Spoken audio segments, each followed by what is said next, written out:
প্রিয় দর্শক, আসসালামু আলাইকুম এবং অনেক অনেক শুভকামনা সবার জন্য। প্রধান উপদেষ্টা অধ্যাপক ডক্টর মোহাম্মদ ইউনূসের global presence, global impact, global achievement, এই বিষয়গুলো সম্পর্কে যাদের কোনো ধারণা নেই, তার কর্মপরিধি সম্পর্কে যারা কোনো ধারণা রাখেন না, যারা তাকে চেনেন হাসিনার মিথ্যে বয়ানের মাধ্যমে।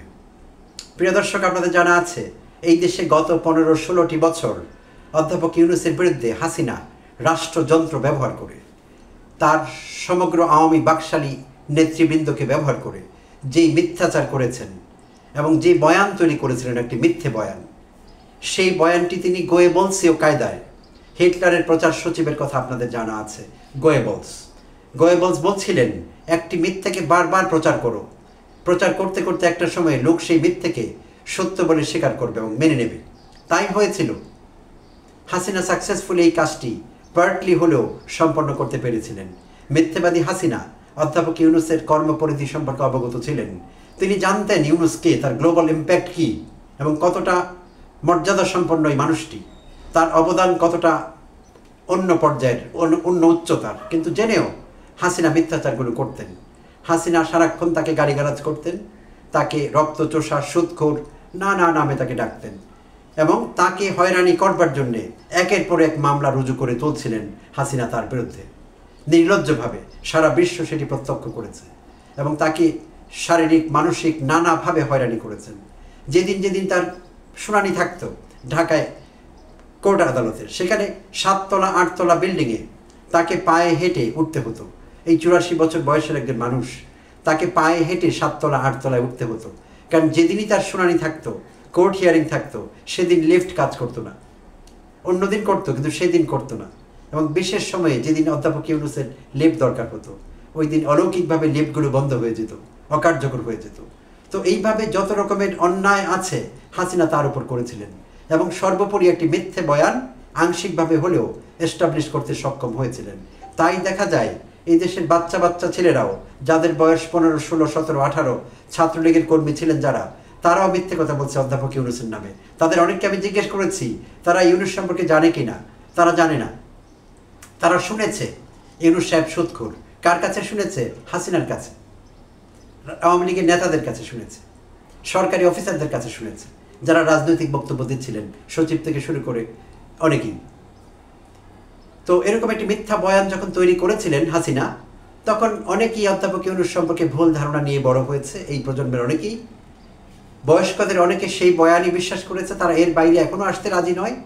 তবে সৌভাগ্যের কথা হলো এই যে সেই সংখ্যাটি একটি ক্ষুদ্রাংশ, সমগ্র জনগোষ্ঠীর 1% বা 2% হতে পারে, যারা অধ্যাপক ইউনূস সম্পর্কে নেতিবাচক ধারণা পোষণ করেন, যারা তাকে হাসিনার দেয়া সেই নষ্ট আজে বাজে কথাগুলো নিরীক্ষে তাকে বিচার করেন। সেই সংখ্যা খুবই কম, 1 to 2% হতে পারে সারা দেশে, অথবা পার্সেন্টেজে নাও পড়তে পারে।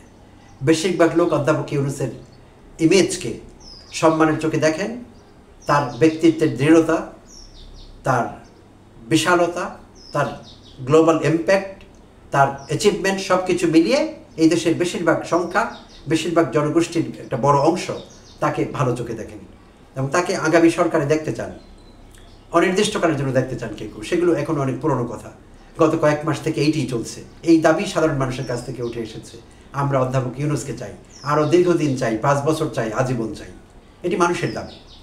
তো এই যে তার একটি নেতিবাচক ইমেজ গড়ে উঠেছিল এবং তার বিপরীতে এই যে তার আরেকটি ইতিবাচক ইমেজ, তো এর প্রেক্ষিতেই কিন্তু তিনি অন্তর্বর্তীকালীন সরকারের প্রধান হতে পেরেছিলেন। সেই জন্য ছাত্র জনতা শুধু অধ্যাপক ইউনূসের উপরই 5 আগস্ট পরবর্তী সময় আস্থা রাখতে পেরেছিল। এই দেশে আরও অনেক লোক ছিল, তখন কারো মুখ দিয়ে একটি কথা বেরোয়নি, কোনো একজন লোকের নাম কেউ নেয়নি, নিতে পারেনি, নিতে সাহস পায়নি, যেই নামটিকে এই দেশের মানুষ এক বাক্যে হ্যাঁ বলবেন যে হ্যাঁ তিনি হতে পারেন আমাদের অন্তর্বর্তীকালীন সরকারের প্রধান। একটি নামই শুধু উচ্চারিত হয়েছিল, আর সেই নাম অধ্যাপক ইউনূসের নাম। এবং তিনি জনগণের ম্যান্ডেট নিয়ে সেদিন ক্ষমতা নিয়েছিলেন 8 অগাস্ট 2024। তো পরবর্তীতে তিনি ক্ষমতা নেওয়ার পর থেকে তার বিরুদ্ধাচার যারা করেছেন বছরের পর বছর, ইউনোসাইটার্স বলতে পারি এক কথায়। সো ইউনোসাইটার্সরা বারবার বলার চেষ্টা করেছেন, বারবার মিথ্যে বয়ান তৈরি করবার চেষ্টা করেছেন হাসিনার স্টাইলে, কারণ তারা হাসিনার দলের লোক, হাসিনার লেসপেন্সার। কেউ কেউ এখন গা ঢাকা দিয়েছেন, বর্ণচোরা হয়েছেন, হাসিনার নাম মুখে আনছেন না, বাট তারা হাসিনার লোক। তারা বিভিন্নভাবে প্রত্যক্ষে পরোক্ষে আপ্রাণ চেষ্টা করে যাচ্ছেন ইউনূস সরকারকে ছোট করবার জন্যে, ইউনূস সরকারের বদনাম করবার জন্যে। তো একটি বয়ান তারা দাঁড় করিয়ে ফেলেছেন, আর সেই বয়ানটি হলো যে ইউনূস কখনো ক্ষমতা ছাড়বেন না, তিনি ক্ষমতায় আসলে কখনো ছাড়েন না, তিনি ক্ষমতা লোভী। এই কথাটি কুচক্রী মহল বারবার প্রচার করবার মাধ্যমে একটি ক্ষুদ্রাংশের কাছে এই বার্তা তারা পৌঁছে দিতে সক্ষম হয়েছে যে অধ্যাপক ইউনূস ক্ষমতা থেকে যাবেন না। সো তাদের সেই ক্ষুদ্র সার্কেলে মাঝে মাঝে আলোচনা শুনি যে তিনি আর যাবেন না, ক্ষমতায় গেলে কেউ ক্ষমতা ছাড়ে। সো মূর্খরাও এইসব কথাবার্তা বলছিল, যারা কিচ্ছু জানে না, অধ্যাপক ইউনূসের নামটি পর্যন্ত তারা বানান করে লিখতে পারবে না, তারাও তার নামে আজে বাজে কথা বলছিল। ওই যে বলছিলাম হাসিনার মিথ্যে বয়ান, এবং এটি মানুষের একটি সাধারণ প্রবণতা। মানুষ যখন একটি মিথ্যে বারবার শুনতে থাকে, একটা সময় তার কাছে এটি সত্য মনে হয়। তো সেভাবেই বিষয়টি কাজ করেছে। তো সব জল্পনা কল্পনার অবসান ঘটিয়ে সম্প্রতি অধ্যাপক ইউনূস ঘোষণা করেই দিলেন যে এপ্রিলের প্রথমার্ধের কোনো এক সময় নির্বাচন হবে, আর তিনি নির্বাচন দিয়ে তিনি তার জায়গায়, তার কমফোর্ট জোনে, তিনি যেখানে দারিদ্র্য বিমোচনের জন্য কাজ করেন, তিনি যেখানে বৈশ্বিক লেভেলে কাজ করেন, তার কাজ আঞ্চলিক না, তার কাজটি হলো গ্লোবাল লেভেলে তিনি কাজ করতে পছন্দ করেন। তিনি সেই জায়গায় ফিরে যাবেন, অনেক আগেই বলেছেন, আর সেটি তিনি প্রমাণ দিয়েছেন যে তিনি যাচ্ছেন। তো বুধবার দিন লন্ডনে অধ্যাপক ইউনূসের 4 দিনের যে সফর চলছে যুক্তরাজ্যে, সেই সফরের অংশ হিসেবে তিনি মঙ্গলবার সকালে সেখানে পৌঁছেছিলেন লন্ডনে। সো বুধবার দিন লন্ডনের চ্যাটাম হাউসে একটি প্রশ্নোত্তর পর্বে তিনি অংশগ্রহণ করেছিলেন। চ্যাটাম হাউসের royal institute of international affairs Chatham হাউসের একটি বিশেষ জায়গা, সেখানে তিনি প্রশ্নোত্তর পর্বে অংশগ্রহণ করেছিলেন। তো সেখানে তাকে বিভিন্ন রকমের প্রশ্ন করা হয়েছিল। প্রধান উপদেষ্টা ডক্টর মোহাম্মদ ইউনূস বলেছেন, নির্বাচনের পর গঠিত পরবর্তী সরকারের অংশ হওয়ার কোনো আগ্রহ তার নেই। আমি রিপিট করছি বাক্যটি, প্রিয় দর্শক। প্রধান উপদেষ্টা ডক্টর মোহাম্মদ ইউনূস বলেছেন, নির্বাচনের পর গঠিত পরবর্তী সরকারের অংশ হওয়ার কোনো আগ্রহ তার নেই। তিনি জোর দিয়ে বলেন, তাদের কাজ হলো সফল ও শান্তিপূর্ণভাবে ক্ষমতা হস্তান্তরের প্রক্রিয়া নিশ্চিত করা, যা নির্বাচন দ্বারা সম্পন্ন হবে। আজ বুধবার লন্ডনের চ্যাটাম হাউসে রয়্যাল ইনস্টিটিউট অফ ইন্টারন্যাশনাল অ্যাফেয়ার্সে বক্তব্য দেওয়ার পর এক প্রশ্নোত্তর পর্বে এই বিষয়ে ডক্টর ইউনূস বলেন, কোনোভাবেই না, একেবারেই না, অর্থাৎ কোনোভাবেই তিনি এই সরকারের অংশ, আগামী সরকারের অংশ হবেন না। আমি মনে করি আমাদের উপদেষ্টা পরিষদের কোনো সদস্য সেটা করতে আগ্রহী হবেন না। একজন সাংবাদিক জানতে চান, অধ্যাপক ইউনূস কি গণতান্ত্রিকভাবে নির্বাচিত পরবর্তী সরকারের অংশ হতে আগ্রহী বা সেই ধরনের অবস্থানে রয়েছেন কিনা? উত্তরে ডক্টর ইউনূস সাফ জানিয়ে দেন, তাদের দায়িত্ব হলো যে রূপান্তর চলছে সেটা ঠিকমতো শেষ করা, এবং যখন তারা নির্বাচিত সরকারের হাতে ক্ষমতা হস্তান্তর করবেন তখন জনগণ যেন সন্তুষ্ট থাকে। প্রধান উপদেষ্টা বলেন, আমরা নিশ্চিত করতে চাই যে নির্বাচনটি সঠিকভাবে সম্পন্ন হবে। এটি আমাদের জন্য অত্যন্ত গুরুত্বপূর্ণ একটি বিষয়। তো এই ছিল তার বক্তব্য চ্যাটাম হাউসে। তিনি পরিষ্কার জানিয়ে দিয়েছেন তিনি আগামী সরকারের অংশ কোনোভাবে হতে চাইছেন না। একটি আলোচনা সম্প্রতি দেশে চলছিল বিভিন্ন মহলে যে এমন কি কোনো সম্ভাবনা আছে যে অধ্যাপক ইউনূস আগামী সরকারের, যেই সরকার ক্ষমতায় আসবে নির্বাচন পরবর্তী সময়ে, সেই সরকারের প্রেসিডেন্ট হতে পারেন, রাষ্ট্রপতি হতে পারেন। এমন সম্ভাবনা নিয়ে কেউ কেউ কথা বলছিলেন। পুরো বিষয়গুলো ছিল স্পেকুলেশনস। সেই স্পেকুলেশনস উনি শেষ করে দিলেন।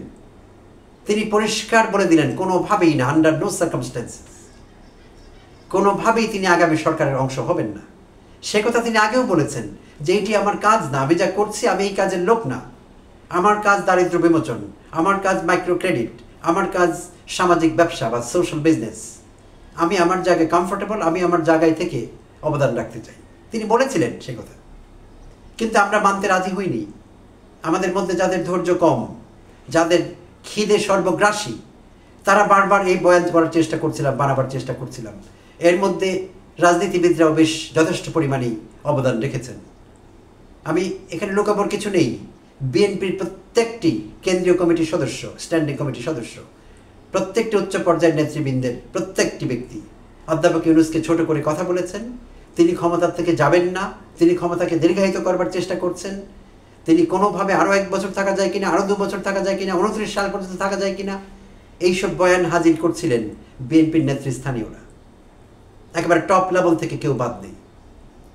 তো তাদের প্রত্যেকের মুখে চুনকালি দিয়ে, হ্যাঁ প্রত্যেকের মুখে চুনকালি দিয়ে, প্রত্যেকের থোতা ভোতা করে দিয়ে অধ্যাপক ইউনূস বিষয়টি পরিষ্কার করে দিলেন, ক্ষমতার লোভ কখনোই তার ছিল না, এখনও নেই, ভবিষ্যতেও থাকবে না।